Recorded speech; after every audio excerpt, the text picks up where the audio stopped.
Josué, chapitre 7. Les enfants d'Israël commirent une infidélité au sujet des choses dévouées par interdit.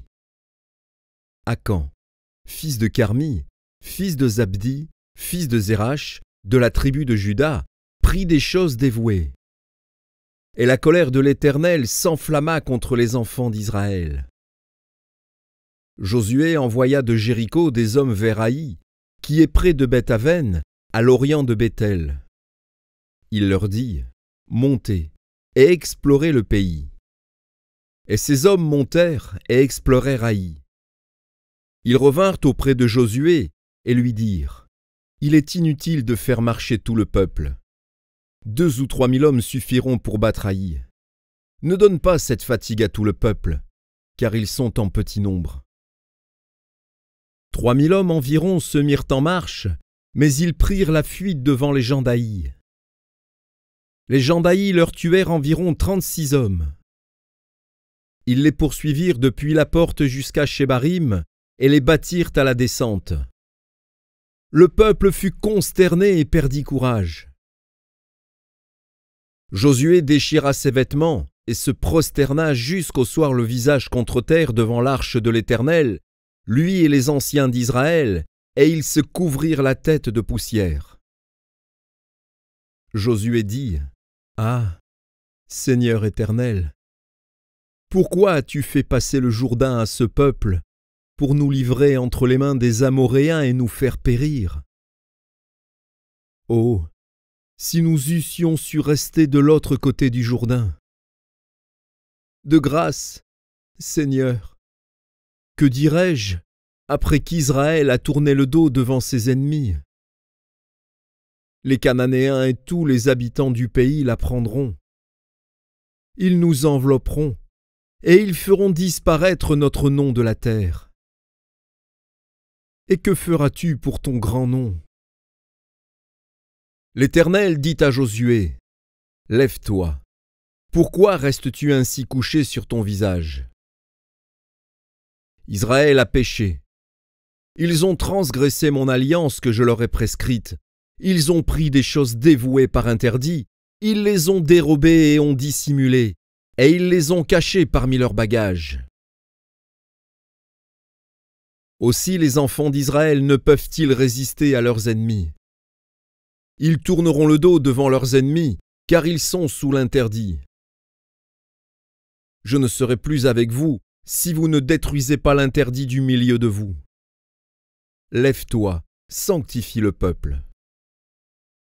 Tu diras : Sanctifiez-vous pour demain. Car ainsi parle l'Éternel, le Dieu d'Israël. Il y a de l'interdit au milieu de toi, Israël. Tu ne pourras résister à tes ennemis jusqu'à ce que vous ayez ôté l'interdit du milieu de vous. Vous vous approcherez le matin selon vos tribus. Et la tribu que désignera l'Éternel s'approchera par famille, et la famille que désignera l'Éternel s'approchera par maison, et la maison que désignera l'Éternel s'approchera par homme. Celui qui sera désigné comme ayant pris de ce qui est dévoué par interdit sera brûlé au feu, lui et tout ce qui lui appartient, pour avoir transgressé l'alliance de l'Éternel et commis une infamie en Israël. Josué se leva de bon matin, et il fit approcher Israël selon ses tribus, et la tribu de Juda fut désignée. Il fit approcher les familles de Juda, et la famille de Zérach fut désignée. Il fit approcher la famille de Zérach par maison, et Zabdi fut désigné. Il fit approcher la maison de Zabdi par homme, et Akan, fils de Carmi, fils de Zabdi, fils de Zérach, de la tribu de Juda, fut désigné. Josué dit à Akan : Mon fils, donne gloire à l'Éternel, le Dieu d'Israël, et rends-lui hommage. Dis-moi donc ce que tu as fait, ne me le cache point.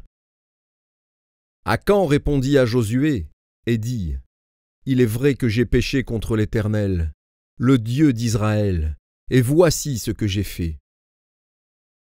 J'ai vu dans le butin un beau manteau de chinéar, 200 cycles d'argent, et un lingot d'or du poids de 50 sicles. Je les ai convoités, et je les ai pris. Ils sont cachés dans la terre au milieu de ma tente, et l'argent est dessous. Josué envoya des gens qui coururent à la tente. Et voici, les objets étaient cachés dans la tente d'Acan, et l'argent était dessous. Ils les prirent du milieu de la tente, les apportèrent à Josué et à tous les enfants d'Israël, et les déposèrent devant l'Éternel. Josué et tout Israël avec lui prirent Acan, fils de Zérach, l'argent, le manteau, le lingot d'or, les fils et les filles d'Acan, ses bœufs, ses ânes, ses brebis, sa tente et tout ce qui lui appartenait. Et ils les firent monter dans la vallée d'Acor. Josué dit, « Pourquoi nous as-tu troublés? L'Éternel te troublera aujourd'hui. » Et tout Israël le lapida. On les brûla au feu, on les lapida, et l'on éleva sur Acan un grand monceau de pierre, qui subsiste encore aujourd'hui. Et l'Éternel revint de l'ardeur de sa colère. C'est à cause de cet événement qu'on a donné jusqu'à ce jour à ce lieu le nom de vallée d'Acor.